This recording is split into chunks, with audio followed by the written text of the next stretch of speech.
Got it. Perfect. Well, great. Thank you, Steve, for hopping on. This is Stephen Morrill.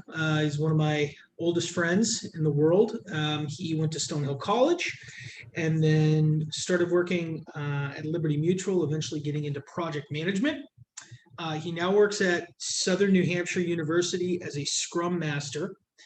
And it's not a typical interview with a manager that has a team of 5 to 6 direct reports. Steve works with people all the time, but his focus is managing projects while working with people rather than managing people themselves. So, Steve, thank you so much for hopping on. I really appreciate it. Thanks for having me. Absolutely. So let me get to my list of questions for you here. So first off, can you tell us a little bit about how you got into project management and how managing a project is different from managing, for instance, a direct report, which I know you do a little bit as a professor at SNHU as well. So yeah, absolutely. So to get into project management, I worked at Liberty Mutual, like you said, on a Scrum team. We were developing reporting solutions for the car insurance claims operation. At that time, I didn't really have any experience or exposure working on projects, and I found the process pretty interesting. And while I was there, I worked really closely with the Scrum Master, learning more about project management in general and agile development in particular. I got my MBA through SNHU as with a focus in project management, and then over time, I worked closer and closer to project management through a few different companies. And eventually I got my PMP certification and then started looking for project management roles. And actually at SNHU, I found, like you said, the Scrum Master role. And I've been doing that for a little over 6 months now. So it is kind of interesting, the role that I'm in, because like you said, I don't have direct reports. However, I do work with the same team every day, and I am in a technical leadership role. But so rather than managing people directly as the Scrum Master, I'm the guide, I'm the coach, I'm the person responsible for managing the process and the projects that we're working on. Everyone on my team has their own functional managers that they report to. I don't have formal authority, so I need to kind of use my influence. I need to negotiate, I need to problem solve to prove why I'm at the table and kind of what benefit I actually bring to the group. So do you rely more on being perceived as an expert and your ability to solve problems and understand tasks, or more like a personal relationship and building like referential leadership? So, or is it some combination of the two of them? It's definitely some combination. So when I came onto this role, my team was not a Scrum team. And not everyone on the team was even familiar with what that meant. So can you quickly explain what Scrum is? Yeah, so Scrum is a agile development process. So what does that mean? It's essentially the way that we develop our product in a iterative manner. So in traditional waterfall project management, you would plan everything ahead of time, work, deliver your product.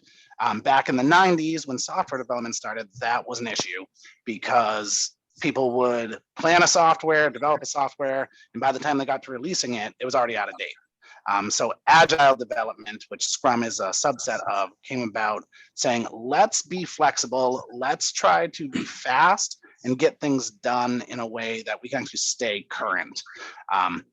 So in the Scrum world, there are 3 roles. There's myself as the Scrum Master, who really owns the process. My goal is basically to make sure that my team works as efficiently and as effectively as possible. There's the product owner. They're the ones who own the product. They decide, what are we going to do? What features do we need? What does our software look like? And then there's the developers. They're the ones who actually do the work. So I primarily manage the work of the developers, but I work very closely with the product owners to help them make sure that what they're doing is setting the project and the team up for success. Okay. Would you describe yourself as an introvert or an extrovert? I'm generally more introverted. I don't like large crowds. I like more personal relationships. And I find that actually helps me a lot in this role because really without that formal authority, like I don't have any say over people's professional development. I can't fire anyone. I need to develop a relationship with them to be able to, so that they trust me and that they are able to kind of work with me to get the work done. If someone's not completing a task, do you have like an official authority you can go to come down on them? Or do they try to leave like your Scrum team like its own little ecosystem? Like in other words, So yeah, go ahead. yeah, no, we have a director, but that would absolutely be the last line of defense on that. Really, the goal is, if someone's, one of the tenets of Scrum is complete transparency. So every 2 weeks we meet as a team to plan, this is everything we're going to do. Then every day for 15 minutes, we say, what did we do yesterday? And what are we going to do today? And if there's anything that I didn't do yesterday, what stopped me from getting that done? Anything I said yesterday I was going to do that stopped me from getting that done. My role as a Scrum Master is for that part to help make sure that I am removing any impediments that might be slowing the team down. And then finally, at the end of 2 weeks, we review everything that we did, and anything that didn't get done, basically we need to report to the team why it didn't get done. So it's complete transparency that you really can't hide not doing something, where it's almost like I don't want to say like the social pressure, but kind of, it's like, we said we could get this done. We thought as a team we could get this done. What happened? What stopped us? And the big thing is, what can we learn from that to make sure that we don't do that again? Whatever, either we planned too much or something came up. So it's really using those informal processes that help ensure that the team stays dedicated and committed to the work. I would hate to ever have to go over somebody's head to say this person's really slacking off. Yeah.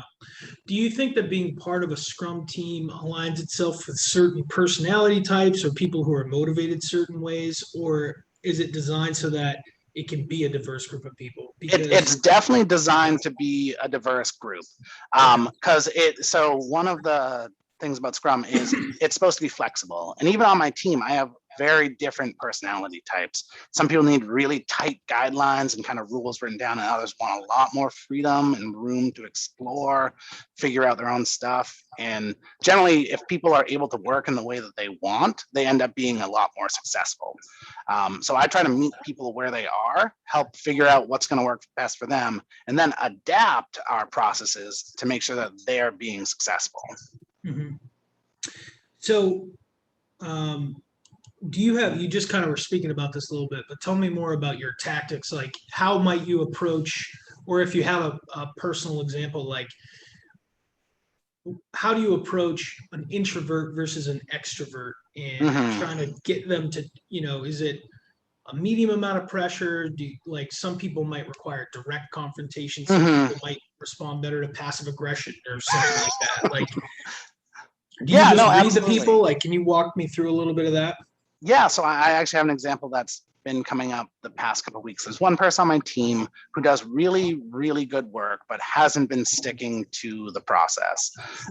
So it kind of throws the rest of the team kind of for a loop. And in that type of a situation, what he responded really well to was kind of understanding how his piece fits into the whole.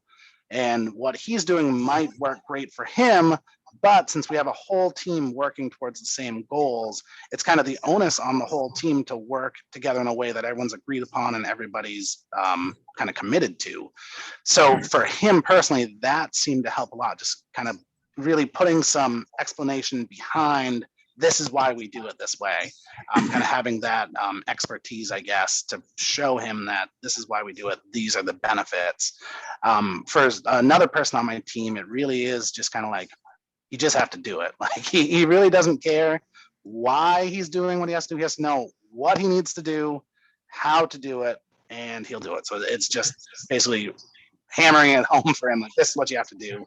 This is how it is. Here's the expectation. Go do it. Yeah. Yeah. So you're like providing a little context for one person, and then you're just meeting the other person where they're at. Exactly. Yeah. So how do you think SNHU as an organization has been impacted by adopting more like a team focused Hmm. methodology like Scrum. Like, do you Yeah. think that aligns with like the overall organization, or do you guys operate in your own little island? Yes. So I fall under the IT organization, and that group has been slowly adapting to Scrum. So like I said, my team was not a Scrum team, and we are now. It's definitely improved our efficiency. Before I came on, the reason why I was hired was our director basically felt that there were often things that kind of fell through the cracks. We weren't really tracking our project work. We weren't really hitting goals. We weren't really planning effectively. And our director was seeing that. So she wanted we weren't really scheduled to go Scrum, but she wanted to get us there because she'd seen the success for other teams. Mhm. So by hiring me and having me basically take over the process, she's really seen some pretty decent improvements on our actual output. Mhm. So what do you think are there any weaknesses to this role? Like, I know that it's something, just because I know you personally, I know that you've enjoyed it, but what do you think some of the drawbacks of the Scrum methodology and Mhm. that idea of how to approach employees would be? Yeah, so obviously from the Scrum Master roles, it is tough to not have formal authority.